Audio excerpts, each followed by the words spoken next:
जय जोहार, नमस्कार। नॉन स्टॉप छत्तीसगढ़ देख रहे हैं आप। मैं हूं आपके साथ ऋषि प्रसाद। कर दें आज की खबरों की शुरुआत सबसे पहली बड़ी खबर के साथ। आपको बताते चले जहां पर धान की एमएसपी में जो है 100 रुपये बढ़ोतरी की गई है। आपको बता दें कि केंद्रीय मंत्री परिषद ने खरीफ की फसलों का न्यूनतम समर्थन मूल्य यानी एमएसपी बढ़ा दिया है। छत्तीसगढ़ की सबसे प्रमुख फसल धान की कीमत में 100 रुपये प्रति क्विंटल का इजाफा हुआ है। आपको बता दें कि मुख्यमंत्री भूपेश बघेल ने कहा है कि प्रोत्साहन राशि मिलाकर छत्तीसगढ़ के किसानों को इस साल प्रति क्विंटल 2640 रुपये मिलेगा। वहीं मुख्यमंत्री ने ट्वीट कर कहा है कि धान के समर्थन मूल्य में जो है 100 रुपये की बढ़ोतरी हुई है। हम किसानों को कई फसलों के लिए 9000 प्रति एकड़ की इनपुट सब्सिडी देते हैं। इस राशि को मिलाकर अब छत्तीसगढ़ के किसानों को प्रति क्विंटल धान का 2640 रुपये मिलेगा, लेकिन समर्थन मूल्य में हुई बढ़ोतरी बहुत कम है। मुख्यमंत्री ने कहा कि केंद्र सरकार ने किसानों की आय दोगुनी करने का वादा किया था, लेकिन समर्थन मूल्य में सिर्फ 100 रुपये की बढ़ोतरी हुई है। डीजल, बीज, दवा और खाद सभी कीमतें जो है बढ़ने से कृषि का लागत बहुत बढ़ा है। समर्थन मूल्य कम से कम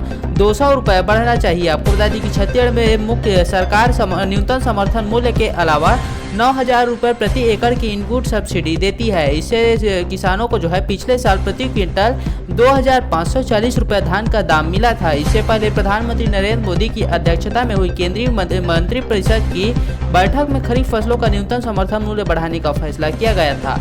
बैठक में फसलों की जानकारी देते हुए केंद्रीय मंत्री अनुराग ठाकुर ने बताया कि इस धान के मूल्य में पिछले साल की तुलना में 100 रुपये की बढ़ोतरी की गई है। इसके बाद धान की एमएसपी बढ़कर 1940 रुपये प्रति क्विंटल से बढ़कर 2040 रुपये प्रति क्विंटल हो गई है। धान की ए ग्रेड किस्म का समर्थन मूल्य 1960 रुपये से बढ़ाकर जो है 2060 रुपये कर दी गई है।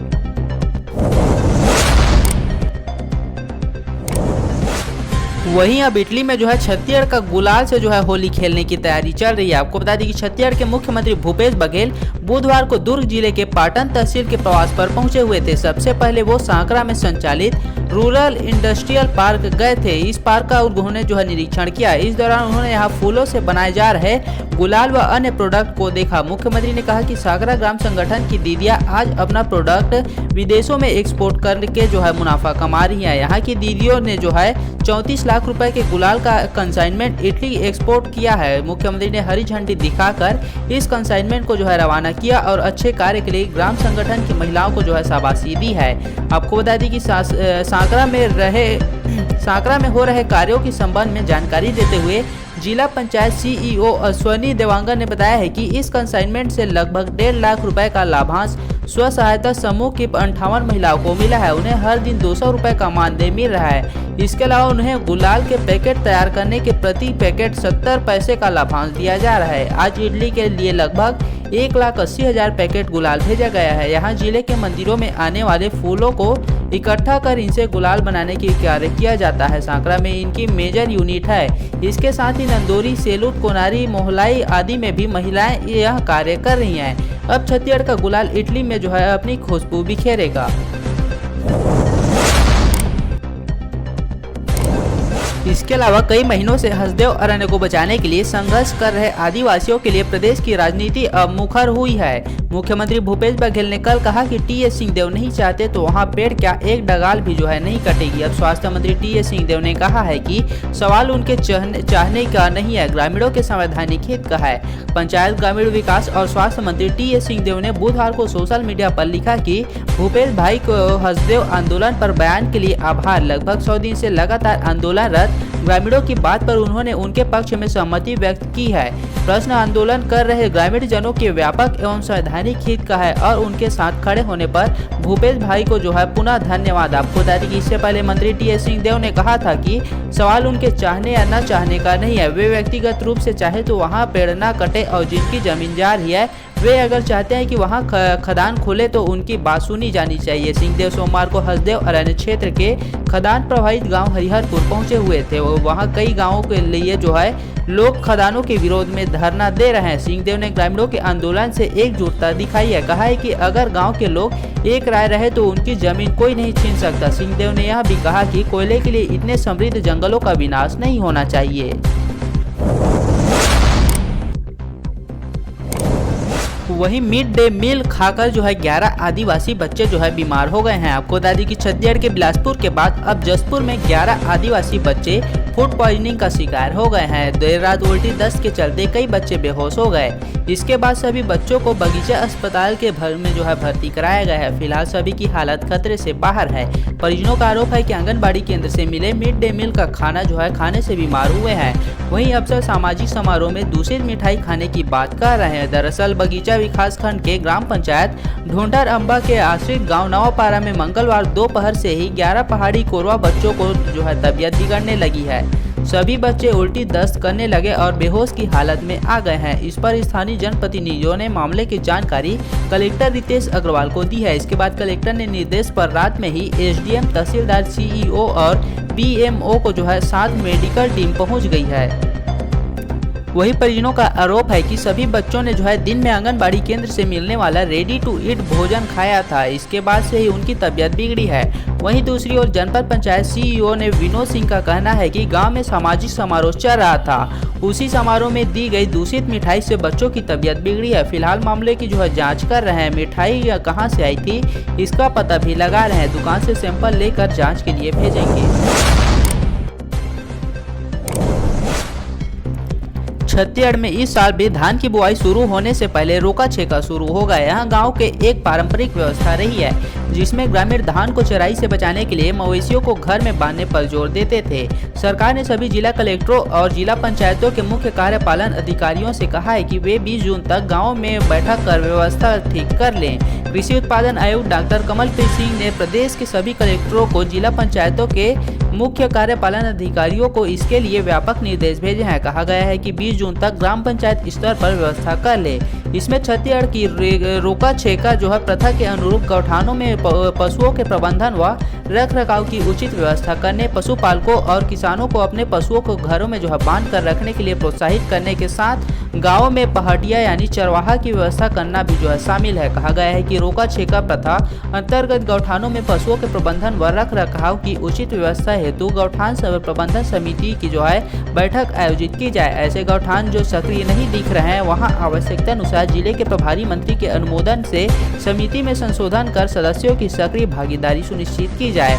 वहीं गौठानों में पशु चिकित्सक तथा स्वास्थ्य शिविर का आयोजन कराने को कहा गया है। कृषि उत्पादन आयुक्त ने वर्षा के मौसम में गौठानों में पशुओं की सुरक्षा हेतु व्यापक प्रबंध करने, जल भराव की समस्या दूर करने के लिए गौठानों में जल विकास की समुचित व्यवस्था की जाए तथा गौठानों परिसर में पशुओं के बैठने हेतु कीचड़ आदि से मुक्त स्थान की उपलब्धता सुनिश्चित करने का निर्देश जारी किया है।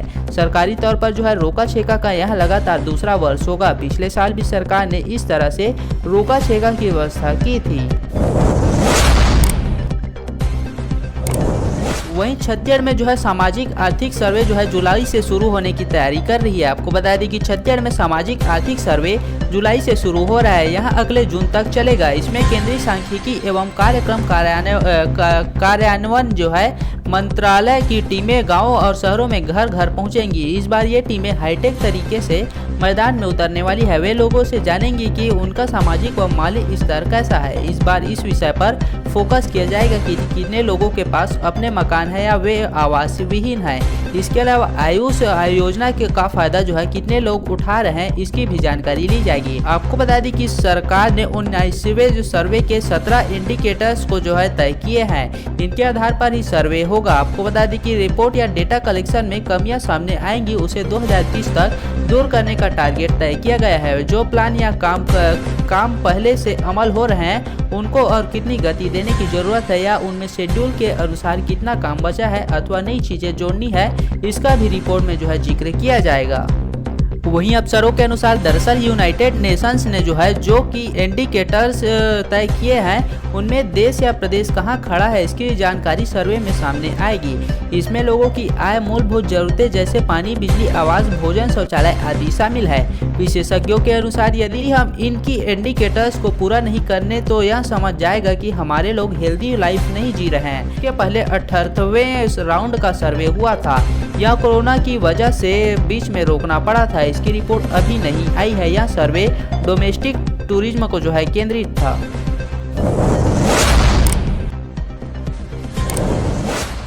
इसी के साथ चलते हैं आज की अंतिम खबर के रूप में। अंतिम खबर के रूप में आपको बता दें जहां पर छत्तीसगढ़ के रायपुर, बिलासपुर और दुर्ग संभाग के जिलों में भीषण गर्मी का कहर जारी है। भीषणता का अनुमान ऐसे भी लगा सकते हैं कि दिन डूबने के आधा घंटा बाद भी तापमान 42 डिग्री सेल्सियस रहता है। मंगलवार को मुंगेली में अधिकतम तापमान 47 डिग्री सेल्सियस दर्ज किया गया है। दोपहर बाद यह प्रदेश का सबसे गर्म स्थान रहा है। आपको बता दें कि रायपुर में मंगलवार को सूर्योदय सुबह 5:21 में हुआ। इससे ठीक पहले यहां का न्यूनतम तापमान 29.3 डिग्री सेल्सियस मापा गया था। यह जून महीने के औसत न्यूनतम तापमान से 1 डिग्री सेल्सियस अधिक था। सूरज के आसमान पर चढ़ आने के साथ तीखी धूप ने एकदम से हवा का तापमान बढ़ा दिया है। दोपहर 12 बजे तक तापमान 10 डिग्री तक पहुंच चुका था।